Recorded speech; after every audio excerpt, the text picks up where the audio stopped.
Hey everyone, I'm Mary from DIY Montreal. Today I want to show you a quick DIY project that you can make as a gift, DIY wooden drink coasters. I started by grabbing some scrap pieces of wood. For this project I chose to use maple and walnut. I cut them up into thinner strips so I could make a random pattern, alternating between types of wood. My goal was to make a blank that was at least 16 inches long by 3 3/4 inches wide with a thickness of about half an inch. Once I had all my strips ready, I laid some clamps open on their backs. I like to use Bessie K-body clamps for this because they provide a flat, stable surface. I flipped all the pieces on edge and applied a generous amount of glue, spreading it over the entire surface with a glue brush. I then flipped the pieces back up and clamped them all together. I always like to add a scrap piece of wood on each end to eliminate any risk of leaving indentations on the workpiece, especially from these F clamps that I'm adding on. After the glue had dried overnight, I removed the clamps and ran the blank through my planer, alternating sides until both sides were even and smooth, and until I had reached the desired thickness of about 3/8 of an inch. I lightly sanded the blank with my orbital sander before moving over to my table saw. I used a crosscut sled for this, but you can always use a miter saw instead.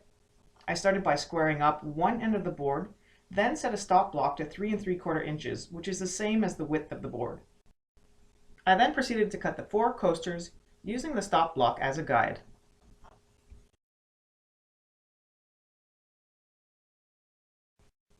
I lightly sanded all the edges just to make them a little less sharp. Next, I moved on to the base. I used a piece of poplar to match the poplar dowel I would be using. My poplar board was already 4 inches wide, so I simply set a stop block to 4 inches and used my crosscut sled to make the cut.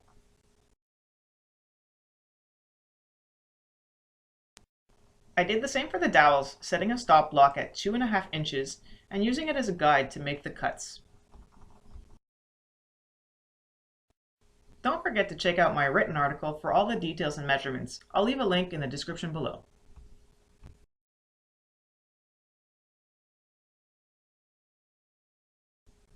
Next, I marked the base for where I would drill the peg holes.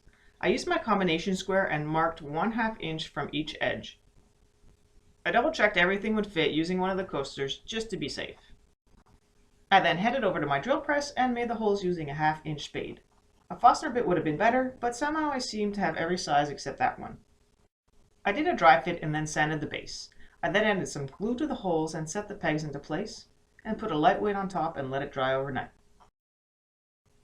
They look so amazing already, I almost want to leave them as is. That would be a terrible idea given these will be in contact with moisture. You could go straight to poly if you want, but I wanted to give the grain a much more rich color, so I started by applying some natural color Danish oil. I let it dry for 3 days as recommended, then added a top coat of poly. Hey, if you like this video, please hit that like button and subscribe to my channel to get notified when I post new videos.